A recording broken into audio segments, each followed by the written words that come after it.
самое крутое. Как говорит Рустам Минниханов, на выставке все самое крутое. Президентский Аурус, вагоны метро, газовые установки, лодки – все инновационное. Сильно. Пытались сделать умно. На площадке и десятки татарстанских предприятий. Сегодня они в центре внимания турецких бизнесменов. Прямо на выставке проходит российско-турецкий форум. Успешно реализуются крупные совместные проекты в области металлургии, автомобилестроения, легкой промышленности, производства строительных материалов.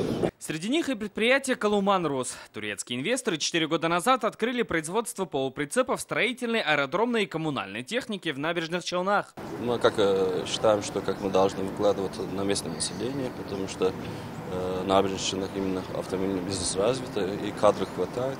Компании из берегов Босфора инвестировали в республику уже порядка 2 миллиардов долларов. И турецкий, и татарстанский бизнес продолжает идти навстречу друг другу. Рустам Минниханов сегодня встретился с министром промышленности и технологий Турции Мустафой Варанком. Стороны договорились и дальше сотрудничать. Казань имеет побратимые отношения с Анкарой, Стамбулом, Анталией, Эскишехиром. И 17 наших муниципалитетов имеют соглашение с муниципалитетами Турецкой Республики.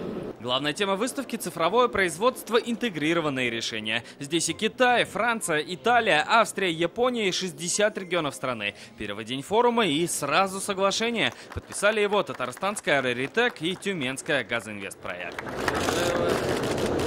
Плюс сегодня же Рустам Минниханов провел встречу с руководством Уральской горно-металлургической компании. Уже завтра здесь ждут Владимира Путина. Президент страны выступит на глобальном саммите по производству и индустриализации.